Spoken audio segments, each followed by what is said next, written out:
Хуҗа өчен малларының көрмөгрәве теләсә кайсы моңлы җырдан якынрак. Ашарына сорап тавыш биргән бозаулары турында Азат Хәбибрахманов та шулай ди. 2019 елда Татарстан Республикасы Авыл хуҗалыгы министрлыгыннан грант отып үз эшен ачкан фермер бүген тыныч күңеле белән малкайлары тирәсендә кайнаша. Кулларына тигән 2 миллион 735 мең акчага алар шушы торакны түзеп куялар. Эш шулай хутка китә. Ең башта жерне оформиттек. Шушы үзебезнең нигә инде? Пай жерне.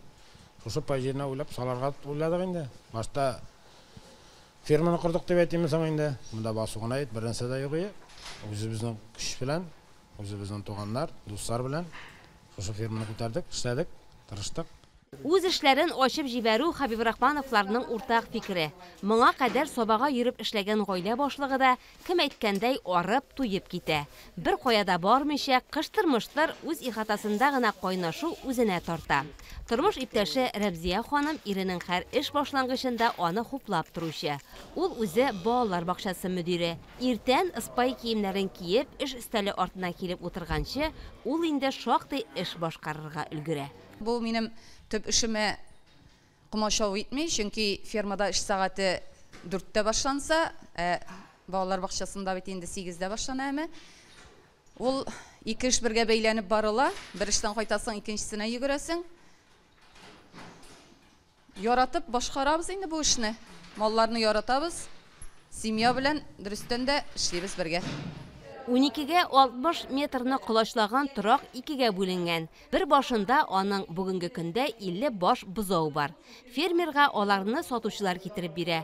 Үзе дә төрле районнарга чыгып, төрле токымнарны сойлап ала. Малкайларны 10-15 көнлек вакытыннан үстерүгә өстенлекне биргәннәр.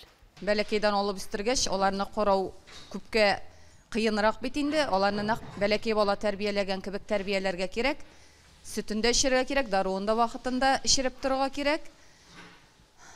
Кыенлыкларга килгәндә, ел әйбәт килеп, яңгырлар вакытында яуса, игеннәр күп булса, пишәннәр күп булса, кыенлыгы бик алай күренми инде. Иң мөһиме сәламәтлек булсын. Терлек ит булып җитешкәнче елда 8 ай вакыт кирәк ди хуҗа. Бу вакыт аралыгында алар тере үлчәмдә 6 центнерга кадәр үсәләр. Менә бу швед токымлы үгезләр тәүлеклек артыннары белән дә, холыклары белән дә үзенчәлекле. Шундый 5 бозауның икесен инде өлгертеп иткә озатканнар. Артларыннан тагын 3-се җитешеп килә. Бүгенге көндә менә шушындай шведларны алып үстереп караган идек без. Алар субханаллаһи. Алар агрофирма колоннан алган идек. Рыбный бистәсеннән инде. Алар үзләре бик файдалы дип күрдек. Бик тыныч үгезләр, бик матур. Төртергә дә ярамый, сугарга да ярамый буларга. Булар кеше шикелле җыларга да мөмкиннәр, күз яшьләре чыга буларның. Үзләре бик акыллы инде. Маллар җәйге чорда урамда, кардыда тора. Көзге суыклар башлангач, төп торакка күчереләләр. Бирдә инде аларны шылбырга куялар. Аларыннан тәүлек буе ризык өзелми. Пешән, салам, фураж барысы да рацион буенча. Бүгенге көндә элеккеге сәмиятик белән инде безнең хаманда иртә белән башак бирәбез, обед белән кичкә инде пешән, шул он ялатабыз инде. Бирер алдына кичкесендә инде. Шул элеккеге бабайлар метте инде. Хәбибрахмановларның 15 гектар пай җирләре бар. Эшчәнлек шушы мәйданнарда алып барыла. Малларга икмәкне дә шушыннан үзләре чәчеп, җыеп алалар. Быел, мәсәлән, бер пай җирдән 10 тонна уңыш чыккан. Пай җиребез безнең бүгенге көндә бар, җитәрлек. Шунда пишән чәчелгән безнең. Пишәнне шуннан, аннан соң калганнарын булынлыклардан чабып, җитмәсә бүгенге көндә фермерный хозяйстволар бар. Алар белән килешеп, сөйләшеп, бәяләре бик артык кыйбат булмаганда, алардан да сатып алабыз. Азык-төлек запасы торакның икенче башында саклана. Тегермән дә бирегә көйләнгән. Алга таба эшләр үз юлын алса, бу урыннарга да бозаулар кую планнары юк түгел. Әлегә өстәмә техникалар булдыру ягын кайгырталар. Бүгенге көндә бер МТЗ-82 тракторлары бар. Аңа көйләнгән чәчкеч, чапкыч, пресс агрегатларын булдырганнар. Хәзер менә ит йөртергә газели кирәк ди Азат. Менә шушы кирәкләр алдагы көнгә ышаныч куя һәм аларга тагын да тырышып эшләргә стимул булып тора. Алты ирасына кайнашу. Үзе бер рәхәт инде монда йөрисең. Насай бетим тагын. Үзеңә бер физзарядкада инде ул эштә нидә кышка таба бит эш бары кими хәзер. Шушылар белән мәш килеп маташабыз инде. Кергәндә бар кычкырып торсалар, каршы алганда бик күңел инде, авыртмаганда, нитмәгәндә. Шуның проблемасы юк инде, только тырышырга, эшләргә. Бер кеше дә китереп бирми бу мәсәкендә. Бүгенге фермерларның төп сыйфатлары ул үҗәтлек, хезмәт сөючәнлек һәм авыл кешесенә хас зирәклек. Җирлек башлыгы Булат Мәүлитов фермер Хәбиб Рахмановлар авылдашларына үзләрен үрнәк яктан танытуларын әйтә.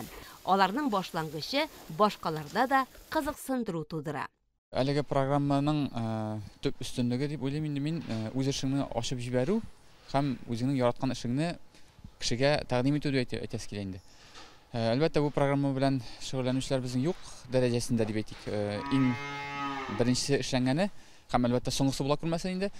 Шушы Хәбиб Рахмановлар гаиләсе башлап җибәрде стартап программасы нигезендә, начинающий фермер дип әйтик инде. Дәүләттән ярдәм алып, үзләренең эшләрен ачтылар. Менә монда безнең симертү үгезләре 50 баш тырышалар. Ныклы үрнәк гаилә үзләре дә шулай ук җирлек өчен менә дигән ныклы нигез булып тора.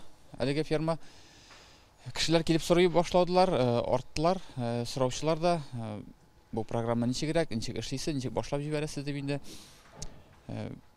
үрнәккә менә шушы семьяны, шушы эшне күрсәтәбез инде. Басу уртасында калыккан торак, мал тавышы, әйләнәсендә кайнашкан кеше авылның киләчәген өметле итә. Бу бер көнлек кенә хезмәт түгел һәм бер елга гына да корылмаган. Хәбиб Рахмановларның нәсел дәвамчылары уллары үсә. Бу аларның да киләчәген кайгыртып башланган олы эш.